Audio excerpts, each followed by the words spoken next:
ನಮಸ್ತೆ sir, Shri ಗೋಮಾತಾ circle ವತಿಯಿಂದ ನಿಮಗೆ ಆಹ್ವಾನ.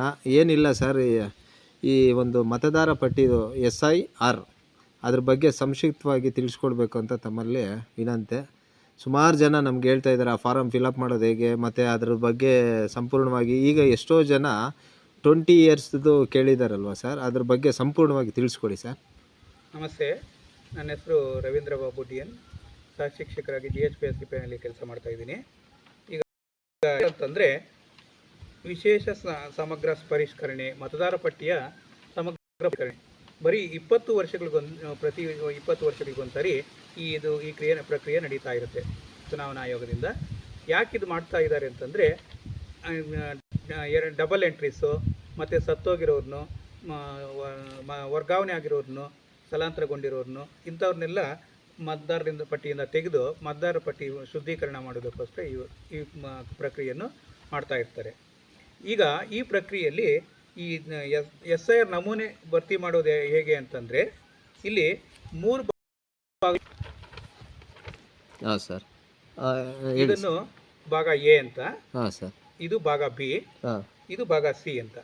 ಈ ಒಂದು ಪೂರ್ತಿ ಅರ್ಧ ಭಾಗದಲ್ಲಿರೋದು C ಅಂತ, C ಈ ಕೆಳಗಡೆ ಇರೋದು. ಫಸ್ಟು ಈ ಎಡಭಾಗಕ್ಕಿರೋದು ಭಾಗ A, ಈ ಬಲಭಾಗಕ್ಕೆ ಭಾಗ B, ಇದನ್ನು ಭಾಗ C ಅಂತ ಅಂದ್ಕೊಂಡ್ರೆ, ಇಲ್ಲಿ ಬಲಭಾಗದಲ್ಲಿ A ಭಾಗದಲ್ಲಿ ಯಾರು ಫಿಲಪ್ ಮಾಡ್ಬೇಕಂದ್ರೆ 2002ರಲ್ಲಿ ಮತದಾರರಾಗಿದ್ರೆ ಆ ಮತದಾರ ಪಟ್ಟಿಯಲ್ಲಿ ಹೆಸರು ಕರ್ಮ ಸಂಖ್ಯೆ, ಅವರು ಈ ಮತದಾರ ಪಟ್ಟಿಯಲ್ಲಿ ಅವರ ಮತದಾರರ ಹೆಸರು, ಆಗಿನ ಮತದಾರರ ಹೆಸರು, ಅವರ ಗುರುತಿನ ಚೀಟಿ ಲಭ್ಯವಿದ್ದರೆ, ಮತ್ತು ಸಂಬಂಧಿಕರ ಹೆಸರು, ಆ ವೋಟರ್ ಲಿಸ್ಟಲ್ಲಿ ಯಾರ ಹೆಸರು ಇರುತ್ತೋ ಅವ್ರಿಗೆ ಏನು ಸಂಬಂಧ, ಅದಕ್ಕೆ ತಂದೆನ ಗಂಡನ ಆ ಸಂಬಂಧ, ಮತ್ತು ಆವಾಗ ಜಿಲ್ಲೆ ಯಾವುದು, ರಾಜ್ಯ, ವಿಧಾನಸಭಾ ಕ್ಷೇತ್ರದ ಹೆಸರು, ಸಂಖ್ಯೆ, ಭಾಗದ ಸಂಖ್ಯೆ, ಕ್ರಮ ಸಂಖ್ಯೆಯನ್ನು ಭಾಗವನ್ನು ತುಂಬಿಸಬೇಕು. ಈ ಭಾಗದಲ್ಲಿ ಯಾರು 2002ರಲ್ಲಿ ಮತದಾರರ ಪಟ್ಟಿಯಲ್ಲಿರೋರು ಮಾತ್ರ ತುಂಬಬೇಕು. ಮತದಾರ ಪಟ್ಟಿ ವೋಟ್ ಹಾಕಿರೋರ್ದು ಮಾತ್ರ ಅಲ್ಲಿ ಬರುತ್ತೆ. ವೋಟ್ ಹಾಕಿರೋದ್ರೆ ಆ ಪಟ್ಟಿಯಲ್ಲಿ ನಾವು ಕ್ರಮ ಸಂಖ್ಯೆ ಸಿಕ್ಕಿರಬೇಕು. ಓಕೆ ಓಕೆ ಸರ್, ಓಕೆನಾ. ಇಲ್ಲಿ C ಭಾಗದಲ್ಲಿ ಪ್ರತಿಯೊಬ್ಬರು ಇವರು ಸಹ ತುಂಬಬೇಕಾಗುತ್ತೆ. ಈ C ಭಾಗದಲ್ಲಿ ಓಕೆ ಸರ್. B ಭಾಗಕ್ಕೆ ಬಂದಾಗ 2002ರಲ್ಲಿ ಮತದಾರರ ಪಟ್ಟಿಯಲ್ಲಿ ಇಲ್ಲದೆ ಇದ್ದು ಅವರ ಪೇರೆಂಟ್ಸ್, ತಂದೆ ತಾಯಿ, ಅಜ್ಜ ಅಜ್ಜಿ, ಅವರ ಸಿಕ್ಕಿದಾಗ ಅವರ ಪ್ರೊಜನಿ ಅಂತ ಕರಿತೀವಿ, ಅವರ ವಿವರಗಳನ್ನು ಇಲ್ಲಿ ತುಂಬಬೇಕು. ಅಂದ್ರೆ ಇದು B ಅಂತಾನ ಸರ್? B ಪ್ರೊಜನಿ ಅಂತ. ಅದನ್ನು ಸಹ 2002ರಲ್ಲಿರೋ ಮಾಹಿತಿಯನ್ನೇ ತುಂಬಬೇಕು. ಅವರಿಗೆ ಯಾರಿಗೆ 2002ರಲ್ಲಿ ಅವರು ಮತದಾರರಾಗಿಲ್ಲದೆ ಇದ್ರೆ, ಆವಾಗ ಕೆಲವರು ಮತದಾರರಾಗಿದ್ದು ಸಿಕ್ಕಿರಲಿಲ್ಲ ಅಂತ ಇಟ್ಕೊಳ್ಳಿ, ಆವಾಗ ಸಹ ಅವರ ತಂದೆ ತಾಯಿ ತುಂಬಬಹುದು B ಭಾಗದಲ್ಲಿ. ನೀವ್ ಹೇಳಿದಾಗೆ ಈ ಭಾಗದಲ್ಲಿ ಮೊದಲನೇ ಭಾಗದಲ್ಲಿ 2002ರಲ್ಲಿ ವೋಟ್ ಹಾಕಿರೋದು ಅವ್ರ ಲೀಸ್ಟ್ ಇರೋರ್ದು ಅವ್ರದ್ದು ಫಿಲ್ ಮಾಡಿದ್ರಿ ಸರ್.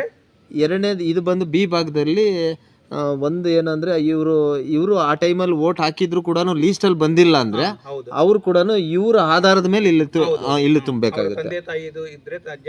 ಅವ್ರದ್ದು ಯಾರ್ದೋ ಮೂಲ ಅವ್ರನ್ನ ಹುಡ್ಕೊಂಡು ಅದು ಕ್ರಮ ಸಂಖ್ಯೆ ಸೇಮ್ ಇಲ್ಲಿ ಏನಿದೆ ಮತದಾರರ ಹೆಸರು ಅಂದ್ರೆ ಅವ್ರ ಹೆಸರು, ತಂದೆ ತಾಯಿ ಯಾವ ಮಾಡಿರ್ತೀರ ಅವರು, ಅವ್ರ ಸಂಬಂಧಿಕರ ಹೆಸರು, ಸಂಬಂಧ, ಜಿಲ್ಲೆ, ರಾಜ್ಯ, ಕ್ಷೇತ್ರದ ಇವೆಲ್ಲ ಅವನ್ನು ಕಡೆ ಮ್ಯಾಪಲ್ಲೇ ಸಿಗುತ್ತೆ. ಈ ಭಾಗ ಅಟ್ ಪ್ರೆಸೆಂಟ್ ಲಿಸ್ಟ್ ಇದು. ಇಲ್ಲಿ ಮತದಾರರು ಯಾರು ಇರ್ತಾರೋ ಅವರ ಜನ್ಮ ದಿನಾಂಕ, ಆಧಾರ ಸಂಖ್ಯೆ, ಮೊಬೈಲ್ ಸಂಖ್ಯೆ, ತಂದೆ ಹೆಸರು, ಅವ್ರದ್ದು ಎಪಿಕ್ ನಂಬರ್ ಇದ್ರೆ ಅದು, ತಾಯಿ ಹೆಸರು, ಮತದಾರರ ಗುರುತಿನ ಚೀಟಿ ಸಂಖ್ಯೆ, ಸಂಗಾತಿ ಹೆಸರು ಅಂದ್ರೆ ಮದುವೆ ಆಗಿದ್ರೆ ಹೆಣ್ಣನ ಹೆಸರು, ಗಂಡಸರಾದ್ರೆ ಹೆಂಡತಿ ಹೆಸರು, ಅವರ ಮದುವೆ ಆಗಿದ್ರೆ ಆ 2 ಕಾಲಮನ್ನು ಫಿಲಪ್ ಮಾಡಬೇಕಿಲ್ಲ. ಈಗ ಹೆಣ್ಮಕ್ಳು ಇದಾರಲ್ಲ ಸರ್, ಇದೊಂದು ವಿಚಾರ ಸರ್, ಯಾರೋ ನಮ್ಮ ಸ್ನೇಹಿತರು ಕೇಳಿದ್ದು. ಈಗ ಹೆಣ್ಮಗು ಮದುವೆ ಆಗಿ ರೀಸೆಂಟ್ ಆಗಿ 1 ವರ್ಷ 1 ತಿಂಗಳು ಮದುವೆ ಆಗಿರೋಂತ ಬಂದಿರೋರ್ದು ಅವ್ರ ಮನೆಯಲ್ಲಿ ಏನು ಅವ್ರ ತಂದೆ ಬೇಕಾಗುತ್ತೆ ಏನು ಅಂತ, ತಂದೆ ತಾಯಿ, ತಾತ, ಯಾರ್ದು ಬೇಕಾದ್ರೂ ತಗೋದು. ಅವ್ರ ಅಲ್ಲಿನ ಮತದಾರ ಪಟ್ಟಿಯಲ್ಲಿ 2002ರಲ್ಲಿ ಅವ್ರದೇ ಬೇಕಾದ್ರೂ ತಗೋಬಹುದು. ಅಲ್ಲಿ ಈಗ ರೀಸೆಂಟ್ ಆಗಿ 1 ವರ್ಷ ಅನ್ಕೊಳ್ಳಿ ಸರ್, ಇಲ್ಲಿ ಇನ್ನ ಎಲೆಕ್ಷನ್ ಮಾಡ್ಸಿರಲ್ಲ, ಅವ್ರ ತಂದೆ ಹೆಸರಿಂದ ಅವ್ರಿಗೆ ಒಂದು ಬ್ಯಾಕಪ್ ಸಿಕ್ಕಿರುತ್ತೆ, ಅದನ್ನ ಇಲ್ಲಿ ಫಿಲ್ ಮಾಡ್ಬೇಕಾಗುತ್ತೆ ಸರ್. ಆಮೇಲೆ ಇಲ್ಲಿ ಗಂಡನ ಮನೆ ಆಮೇಲೆ ಚೇಂಜ್ ಮಾಡಿಸ್ಕೋಬಹುದಾ? ಅಲ್ಲ, ಆದ್ರೂನು ಅವರ ಚೇಂಜ್ ಅಂದ್ರೆ ಇಲ್ಲಿ ವೋಟರ್ ಲಿಸ್ಟ್ ಅಲ್ಲಿ ಇರುತ್ತೆ ಆಲ್ರೆಡಿ. ಅವರು ವೋಟರ್ ಲಿಸ್ಟ್ ಅಲ್ಲಿ ಇಲ್ಲಿ ನೀವು ಹೇಳ್ದಂಗೆ 3 ಭಾಗದಲ್ಲಿ ಆಟೋಮೆಟಿಕ್ ಅದೇ ಚೇಂಜ್ ಆಗುತ್ತೆ. ಅಲ್ಲ, ಈ ತರ ಸ್ಲಿಪ್ ಬಂದಿರುತ್ತೆ ಅವ್ರು ಮಾತ್ರ. ಈಗ ಅಲ್ಲೇ ಸ್ಲಿಪ್ ಬಂದಿದ್ರೆ ಅಲ್ಲೇ ಅವ್ರ ತಂದೆ ತಾಯಿ ಹುಡ್ಕೊಂಡು ಬರ್ಕೊಂತಾರೆ, ಅಲ್ಲೇ ಬರೆದು ಅಲ್ಲಿಂದ ID ಕಾರ್ಡ್ ಅಲ್ಲೇ ಆಗುತ್ತಾ? ಈಗ ಮತದಾರರು ಇಲ್ಲಿ ಸೇರ್ಪಡೆ ಆಗಿರ್ತಾರೆ ಮದುವೆ ಆಗಿ ಬಂದು. ಹಾಂ ಸರ್. ಬಟ್ ಇಲ್ಲಿ ಅವಾಗ 2002ಕ್ಕೆ ಅವ್ರದ್ದಾಗ್ಲಿ ಅವರ ತಂದೆ ತಾಯಿದು ಇಲ್ಲಿರಲ್ಲ. ಹಾಂ ಅದೇ ಆವಾಗ ಅವ್ರು 2002ರಲ್ಲಿ ಮುಂದೆ ಹುಡ್ಕೋಬೇಕು. ಮದುವೆ ಆಗಿ 1 ವರ್ಷ ಆಗಿದ್ರು ಇಲ್ಲ ID ಕಾರ್ಡ್ ಆಗೇ ಇಲ್ಲ ಅನ್ಕೊಳ್ಳಿ ಅಂಥವ್ರ ಪರಿಸ್ಥಿತಿ. ಅವ್ರಿಗೆ ಎಲ್ಲಿ ಅಲ್ಲಿರ್ತಲ್ವ ಹಾಂ ಅವ್ರ ತಂದೆಯವ್ರ ಮನೆ ಅಲ್ಲಾಗಿರುತ್ತೆ, ಆಮೇಲೆ ತಿರ್ಗಾ ಇಲ್ಲಿ ಟ್ರಾನ್ಸ್ಫರ್ ಮಾಡ್ಕೊಳ್ತಾರೆ. ಹಾಂ ಓಕೆ. ಈಗ ಇಲ್ಲಿ ಈ ಸ್ಲಿಪ್ ಎಲ್ಲಿ ಕೊಟ್ಟಿರ್ತಾರೋ ಫಿಲ್ಅಪ್ ಮಾಡಬೇಕು, ಅಲ್ಲೇ ಫಿಲ್ಅಪ್ ಮಾಡಬೇಕು. ಅದು ಎಲ್ಲೆಲ್ಲಿ ಯಾರಿಗೆ ಆ ಒಂದು ಗ್ರಾಮದಲ್ಲಾಗಲಿ ಹಳ್ಳಿಯಲ್ಲಾಗಲಿ ಅಲ್ಲೇ ಹೋಗಿ ಅವರು ಅಲ್ಲೇ ಫಿಲ್ಅಪ್ ಮಾಡಬೇಕು. ಅಲ್ಲೇ ಕೊಟ್ಟಿರ್ತಾರೆ. ಆಲ್ರೆಡಿ ಚೇಂಜ್ ಆಗಿಲ್ಲ ಅಂದ್ರೆ ಇಲ್ಲಿಗೆ ಬಂದಿದ್ರೆ ಇಲ್ಲಿಯೂ ಸಹ ಅಷ್ಟೇ ಅವರ ಪೇರೆಂಟ್ಸ್ ಅವ್ರದೇ ಓಕೆ. ಇಲ್ಲ ಅಂತಂದ್ರೆ ಅವ್ರ ತಾಯಿದು ಅಜ್ಜಿದು ಈ ಭಾಗದಲ್ಲಿ ನೀವ್ ಹೇಳಿದ್ದು ಈ ಭಾಗ ಅನ್ನೋದು ಇವಾಗ ತುಂಬಾ ಪ್ರಾಮುಖ್ಯತೆ ಇರುತ್ತೆ. ಈಗಿರೋದು ಕ್ಲೀನ್ ಆಗಿ ಅಪ್ಡೇಟ್ ಆದಾಗ ಅವ್ರು ಇರೋ ಸ್ಥಳ ಅದು ಚೇಂಜ್ ಆಫ್ ಅಡ್ರೆಸ್ ಇಲ್ಲಿ ಆಗ್ಬೋದಾ? ಅದು ಶಿಫ್ಟ್ ಆಗುತ್ತೆ, ಶಿಫ್ಟ್ ಆಟೋಮೆಟಿಕ್ ಆಗುತ್ತೆ. ಅದಾದ್ಮೇಲೆ ಶಿಫ್ಟ್ ಆಗುತ್ತೆ. Okay sir. ಇನ್ನ ನಮಗೆ ಇದ್ರಲ್ಲಿ ನೀವು ಹೇಳಿದಂಗೆ ಭಾವಚಿತ್ರ, ಒಂದು ಭಾವಚಿತ್ರ, ಇತ್ತೀಚಿನ ಭಾವಚಿತ್ರ ಕೇಳಿದ್ದಾರೆ, ಅದನ್ನ ಇಲ್ಲಿ ಭಾವಚಿತ್ರವನ್ನು ಅಂಟಿಸಬೇಕು.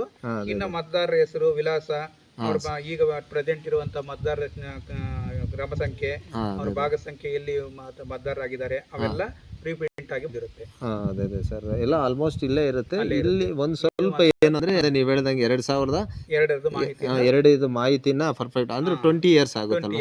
ಅವರು 2002ರಲ್ಲೂ ಸಹ ಅವರಾಗ್ಲಿ ಅವರ ಸಂಬಂಧಿಕರಾಗ್ಲಿ ಇಲ್ಲೇ ವಾಸವಾಗಿದ್ರು ಅನ್ನೋ ಒಂದು ದಾಖಲೆಗೋಸ್ಕರ ಇದನ್ನು ಕೇಳಿ ಸರ್. ಈಗ ಹೊಸದಾಗಿ ಎಲೆಕ್ಷನ್ 18 ವರ್ಷ ಆಗಿ 18 ಆಗಿ 3 ತಿಂಗಳು ಆಗಿರುವಂತವ್ರಿಗೆ ಈಗ ಇದರಲ್ಲಿ ಸೇರ್ಪಡೆಗೆ ಅವಕಾಶ ಇದೆ. ಹೊಸದಾಗಿ ಅಪ್ಲಿಕೇಶನ್ ಇದರಲ್ಲೇ ಮಾಡ್ಬೋದಾ? ಇಲ್ಲ, ಅದು ಅವರಿಗೆ ಫಾರಂ 6 ಅಂತ ಒಂದು ಫಾರಂ ಕೊಡ್ತಾರೆ. ಆ ಫಾರಂ ಅಲ್ಲಿ ಎಲ್ಲ ಡಾಕ್ಯುಮೆಂಟ್ಸ್ ಫಿಲ್ ಅಪ್ ಮಾಡಿ ಏನೇನು ಕೊಡಬೇಕಾಗುತ್ತೆ ಒಂದು ಫೋಟೋ, ಅಡ್ರೆಸ್ ಪ್ರೂಫ್ ಗೋಸ್ಕರ ಒಂದು ದಾಖಲೆ, ಮತ್ತೆ ಜನ್ಮ ದಿನಾಂಕಕ್ಕೆ ಒಂದು ಜನ್ಮದಿನ TC ಏನಾದ್ರು ಒಂದು ಏಜ್ ಪ್ರೂಫ್ ಪರ್ಫೆಕ್ಟ್ ಆಗಿ ಜನ್ಮ ದಿನಾಂಕ ಇರುವಂತದ್ದು ಒಂದು, ಅಡ್ರೆಸ್ ಇರುವಂತದ್ದು ಒಂದು. ಈಗ ಹೊಸದಾಗಿರೋರ್ದು ಸೇರ್ಪಡೆ ಆಗುತ್ತಾ ಸರ್? ಅದೇ ಅದರಲ್ಲಿ 18 ವರ್ಷ 3 ತಿಂಗಳಾಗಿರ್ಬೇಕಾ ಸರ್? 1/10/2026ಕ್ಕೆ 18 ವರ್ಷ ಪೂರ್ತಿ ಆಗುವರು ಇದು 1/10/2026ಕ್ಕೆ 18 ವರ್ಷ ತುಂಬುವವರನ್ನೆಲ್ಲ ಸೇರ್ಪಡೆ ಮಾಡಬಹುದು. ಅದೇ ತುಂಬಾ ಧನ್ಯವಾದಗಳು ಸರ್. ನೀವು ನಿಮ್ಮ ಸಮಯ ನಮ್ಗೆ ಕೊಟ್ಟು ಸುಮಾರು ವೀಕ್ಷಕರಿಗೆ ಇದೊಂದು ಕನ್ಫ್ಯೂಷನ್ ಇತ್ತು, ಇದನ್ನ ನಮ್ಮ ಶ್ರೀ ಗೋಮಾತಾ ಸರ್ಕಲ್ ಅಲ್ಲಿ ಸಂಕ್ಷಿಪ್ತವಾಗಿ ಹೇಳಿದ್ದಕ್ಕೆ ಧನ್ಯವಾದಗಳು. ನಮಸ್ಕಾರ ಸರ್.